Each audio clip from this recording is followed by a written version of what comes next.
It's a great freedom being an artist. Like, I can start a work and have an idea of where it's going to go, but it never really goes that way. And then I'll be working on one thing, but then as I'm doing that, I'll notice, oh, actually this over here is really interesting and this is what I want to go with. And 5 years ago or so, I decided to go back to college as a mature student, and I wanted to study art. I'd always an interest in art, and maybe I think I had more curiosity of what art could be, and that's kind of what I wanted to figure out for myself. I decided to specialise in sculpture, multimedia installations. The digital part of the work talks to the sculptural part of the work, and they kind of work off each other.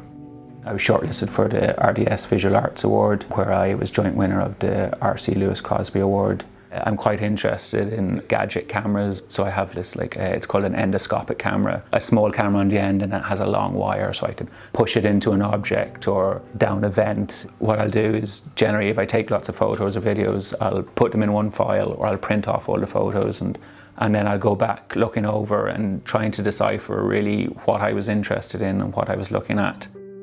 I really like going to galleries like around Dublin and Ireland and that.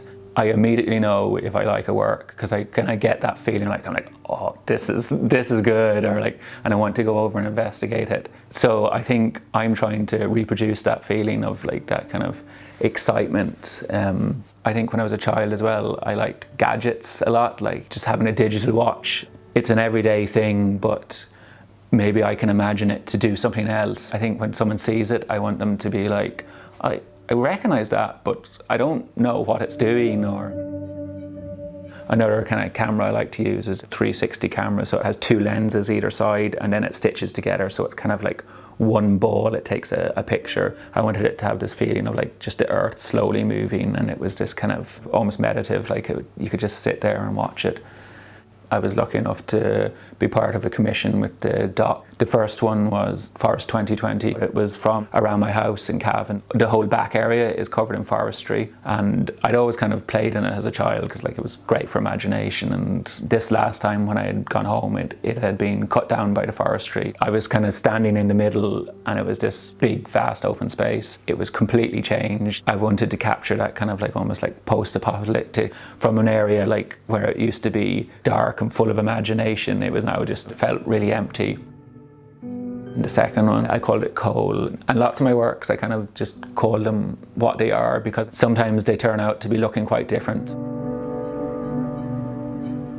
My dad happened to be recently saying, I took the dogs for a walk up there. So I was like, oh, this is a good spot for me to peel the first surface of the, again, I had this 360 camera, and I just wanted to try and capture me going into it. So it was kind of like I was folding into the mine and then discovering it a little bit and then folding back out. Something with my work as well, I realized as I was doing it, the space I'm in or where I'm kind of at that time really influences my work.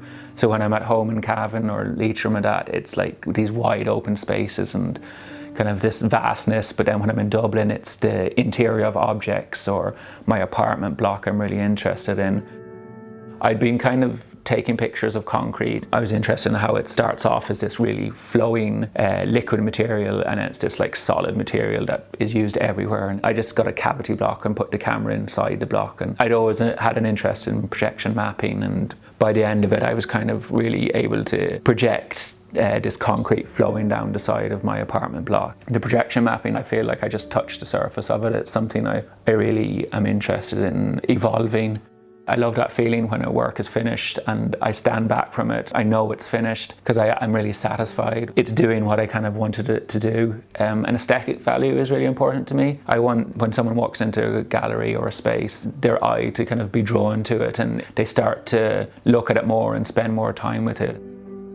I'm almost doing lots of things I did when I was a child, but maybe I was just considered just to be messing when I was a child. But now it's very much no, I can create art out of this if I really like trying to push it as far as it can go.